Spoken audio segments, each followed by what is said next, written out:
Okay, everyone, so this is going to be part 4 of my animated short progress video. You might notice that my voice sounds weird. I had a really crappy flu last weekend and completely lost my voice. Like I was just squeaking and squawking, and I'm just now recovering. But I didn't want that to stop me from continuing my videos here. So this is going to be a really kind of simple, easy one. This is a really short shot, just over a second long, of a tomato dropping the map and looking up.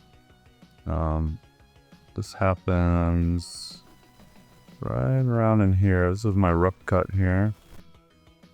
So he puts away his sword, pulls out the map, and he knows the treasure's here, and he looks up. And then the next scene is the eyeball scene that you can see from some of my other progress videos where it's more animated than this. I pretty much finished this shot, just haven't updated my rough cut. But anyway, let's get started here. I want to go inside my symbol here. I haven't seen this shot in a while, so I need to sort of familiarize myself here. So what I did was I just copied the entire character comp from the previous shot. That's why you see all of this animation in here, but because on my outer layer scene ends, all you see is this. So all of this doesn't really matter. But I like to keep it all here just in case there's a pose over here that I might want to reuse. So yeah, I just leave it there. I even sometimes will take this and push F5 and push it way back so I don't accidentally overwrite them with new keys. But yeah, we'll just get started here. So the first thing I want to do is I want to antic this movement. It's going to be moving the map downward. First I'm going to walk the torch layer because I'm not going to be messing with it at all. I could turn those off too if I want. I'm going to take all of my symbols and I'm going to just slightly do just the smallest little squash. And I've made my first mistake. I forgot to put my keyframe.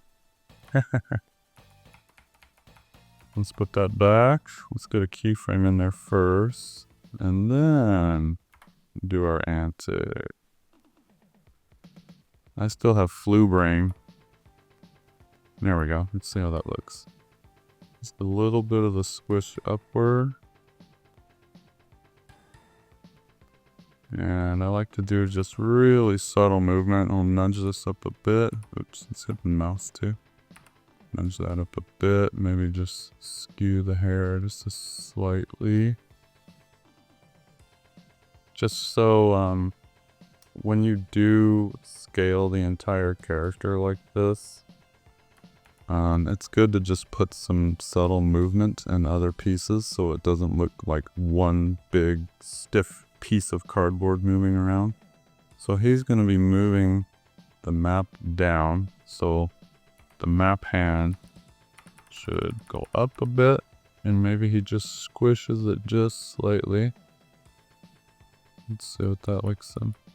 A little bit. We can have the elbows here go up slightly. And maybe his body movement just slightly moves that sword up just a bit. So now it doesn't look like I've just taken a cardboard cutout of the whole character and just squished it. There's a little bit of movement here.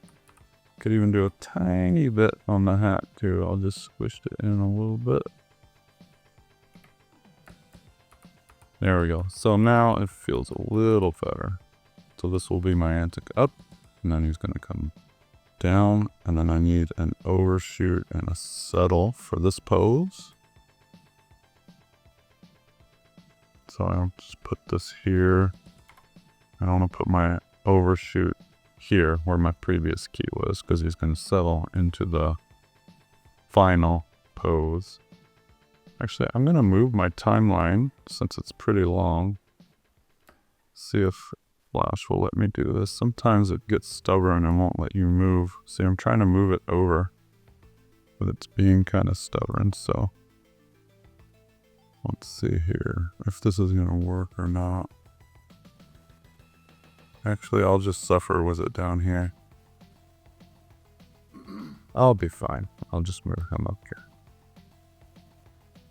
So he's going to move downward, so now I'm going to squish the whole body downward just slightly. Double check that. Let's grab all the head pieces, bring them down a bit. I'll sort of skew the hair again a little bit. And then the map arm, I'll grab the whole arm and then just squish it down a bit. I'll do the same with this arm. Bring it down a little and maybe in. And then again with the sword can come down a bit. And then let's see how that looks. It's a little stiff. Maybe I'll put a little bit of a rotation in there.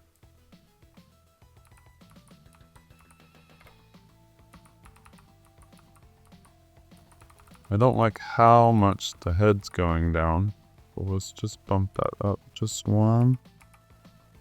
See how that feels. It's a little better. Alright, so I'm gonna ante it up and go down, overshoot, settle. So we want to put a breakdown pose in between our two main keys. And if you're not aware, breakdown is usually kind of a sub-key pose. Let's say this is my key and this is my key. Well, I need to get him from here to here. And the pose that would get him from here to here wouldn't be a key, but it would be a pose that would break down between this one and this one. So that's why it's called a breakdown.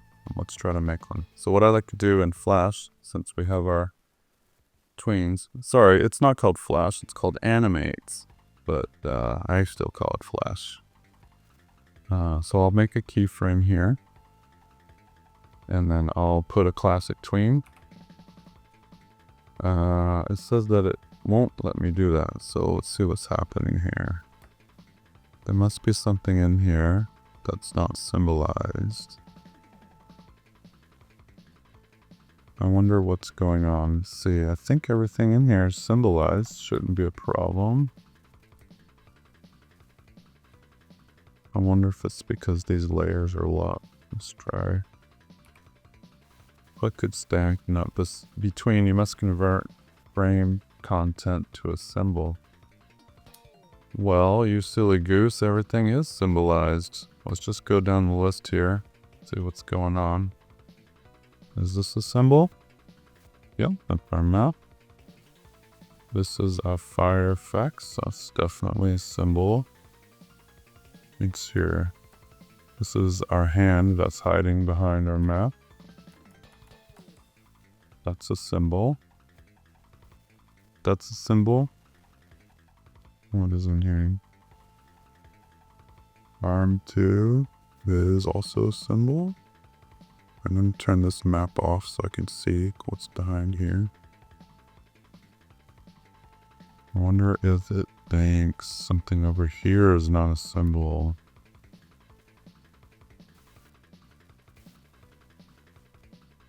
That's really weird. This is a very boring video so far.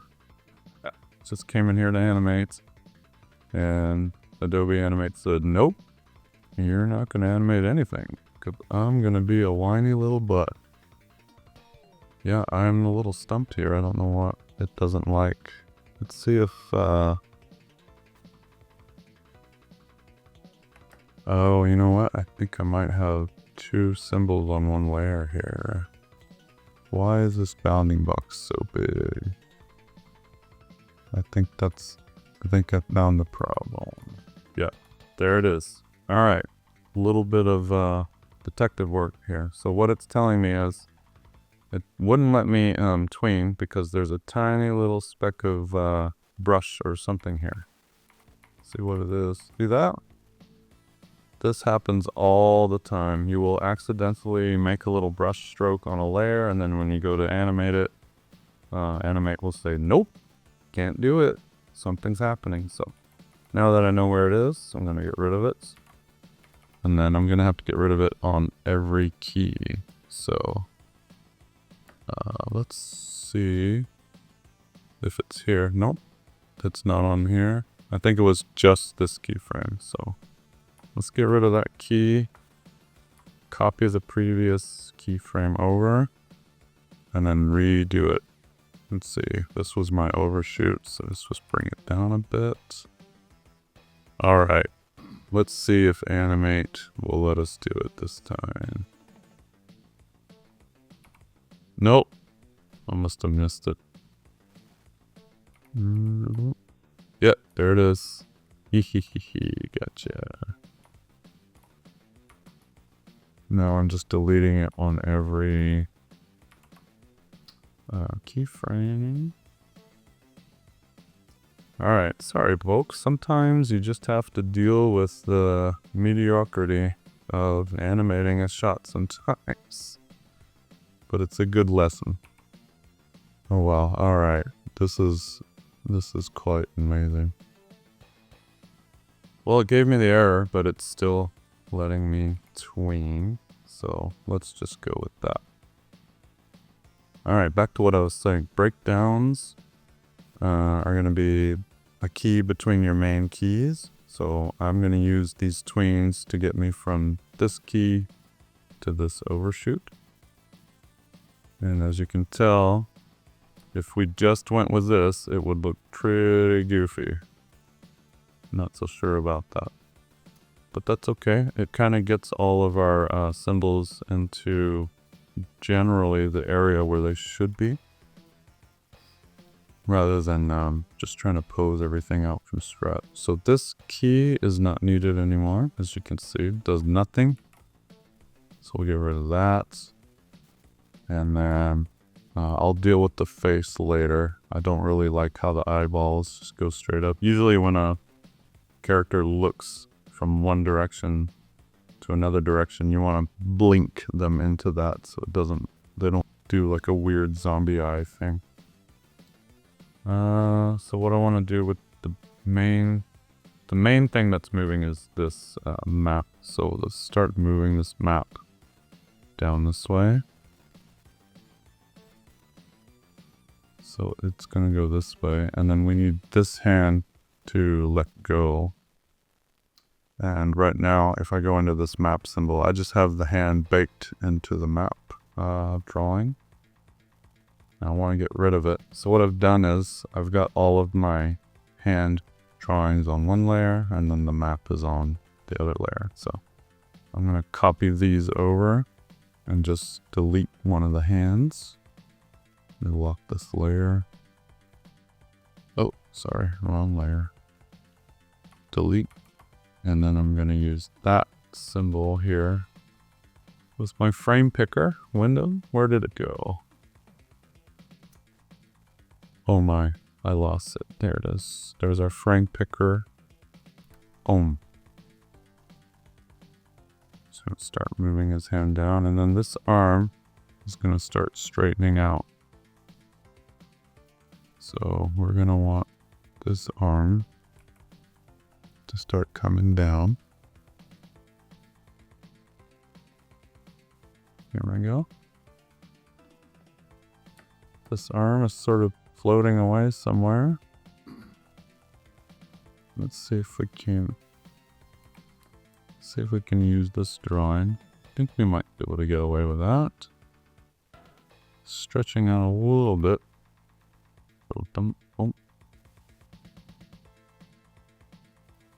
So I'm not a fan of what's happening here. So we may need to draw a new arm. And I think somebody on one of the other progress videos was asking me to show an example of making a new drawing. I kind of just did that with this. So if you want a new drawing from scratch, a lot of times what I do is I want to sort of sketch out where the drawing is going to be. So I'll make a new layer and I'll just grab a bright color. Maybe not red because tomato is bright red already. And I kind of want this arm to start to straighten out. So I want it to kind of do this.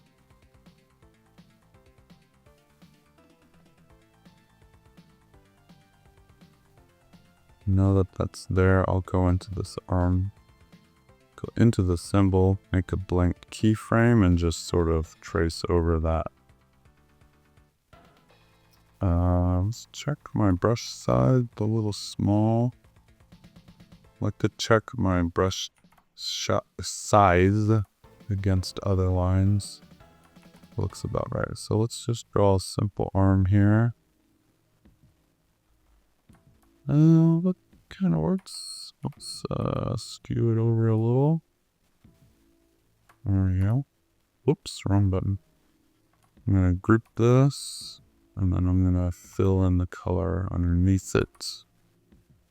So I drop my green, and then I'll just put this in here. Now we may need to draw the full arm for the whole animation, but if we do, then I'll just go back in and do that. We don't need the sketch anymore, so we'll delete it. And we'll change this to our new drawing. And then let's check it again. So, that looks better.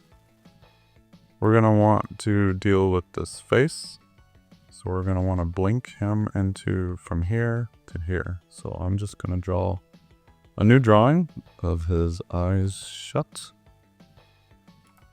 I think I'll sketch it out first. Haha, look at that. I'll sketch it out first. I'm turning on my onion skin just to sort of remember how big his eyes are. Actually, let's not sketch it. Let's just go for it. So his eyebrows are going to be here. The eyebrows will come down and the eyes close. And that's usually all I need. There you go. Eyes are shut. Set the eyes. The pupils are gonna need to go away. Yep. And here's our breakdown pose. Not too bad. How are we doing on time? It's almost 20 minutes here. This might be the longest progress video. Yeah, actually, maybe I'll just stop it there. I really just wanted to go over how to create new drawings and a symbol. We got to deal with Animate's fussiness when you accidentally have some paint on your keyframe. For example, let's put a little paint smudge here and try to tween it. It will say, no, I don't want to do it. So you have to really watch out for the little blobs of paint. Cool, yeah. I think I'll stop it here. As always, thanks for watching. If you have any questions, please feel free to ask me. I don't claim to be the world's best animator, but I just feel like I've been doing this long enough, and it's really fun for me to sort of share my process. And if that's useful to you, then that makes me really happy. Awesome. Oh yeah, like and subscribe and all that fun stuff, and I'll see you in the next video. Bye-bye.